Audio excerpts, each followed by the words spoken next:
Get ready. 5 seconds. Madam Deputy Chairman, I rise to support the bill which has been moved by the Honorable Minister of State in the Ministry of Home Affairs. This bill incorporates certain sentiments which the country holds so dear as far as the office of president is concerned, and also incorporates the faith of the people in themselves that when they will elect a president, the person who would be occupying the high post would be a person who would have not only the love and affection of the people but would be, as the Honorable Minister pointed out, a dedicated politician whose whole life is dedicated to the service of the nation before he became the president. During his occupation of the office of president, and even after he retired from that office, it is this confidence of the people in themselves and the high love and affection which they hold for this office which have resulted in this particular bill being considered by the House at the present moment. The Honorable Minister has pointed out that the President, who has just retired, has fulfilled all the requirements which are the basis of this particular measure, and the measure which was passed in 1951. I wish that he had mentioned the last Governor General also, to whom both the measures apply, whether we may agree or may not agree with the last Governor General on some of the political views that he holds. There can be no two opinions that the last Governor General was also an illustrious son and is an illustrious son of this country and deserves all the consideration, all the love, and all respect of the country which are being incorporated in the present measure and were incorporated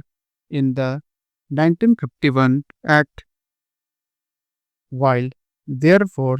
fully supporting the measure which is now before the House. I would like certain clarification regarding the rules that are going to be made for giving effect to the provisions which have been incorporated in the present bill. In the statement of objects and regions, we are told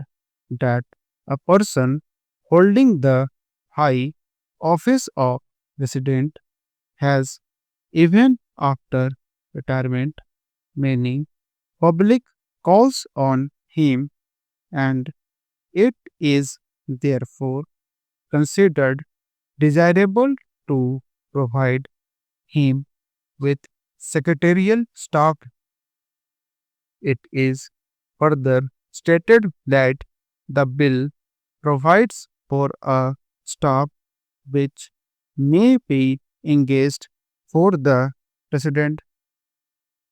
A staff might be appointed for him and office space might be provided for him. It is because of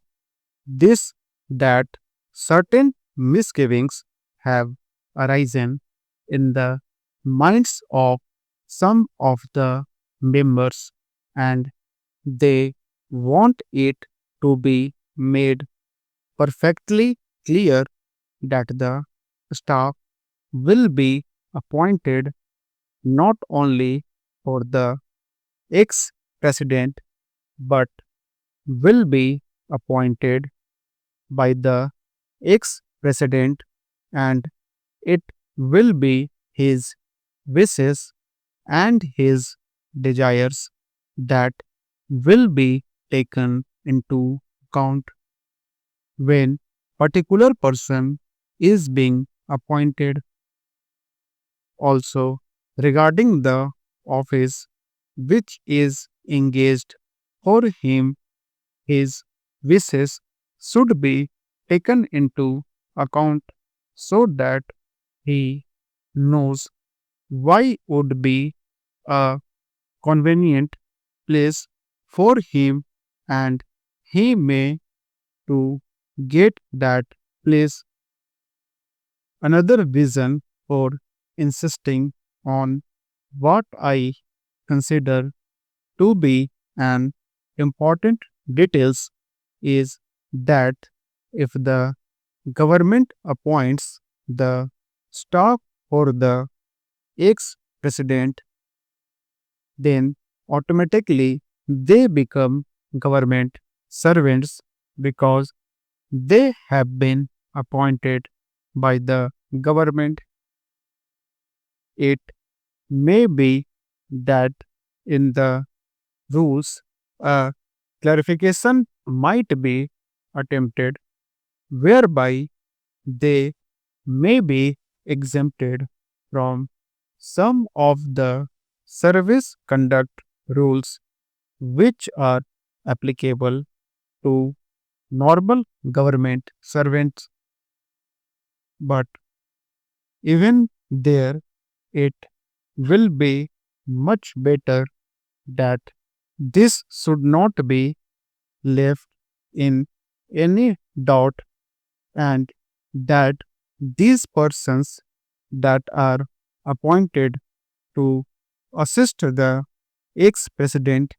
in his secretarial task are appointed by the ex president himself. They would be the staff of the ex president and would not be appointed by the government for the ex president and would not be government servants. This point ought to be made quite clear so that the ex president has got all the rights of determining the service conditions of the people appointed by him, of course, subject to the overall limit which has been provided and, to my mind, rightly provided in the bill. Within that overall limit, perhaps it will be much better to leave the rest of the matter to the president himself so that we may also express our further confidence in the president to the effect that he would utilize it with discretion and with all sense of responsibility and fair play and taking into account the interests of the public and of the public exchequer to another point which also needs some clarification is regarding the payment to be made for the secretarial assistance and for the secretarial staff. Normally, government rules require that whenever any such demand is made on the public exchequer or on the consolidated fund of India, a certain formality has to be gone through, and that formality of accounting has to be in a prescribed form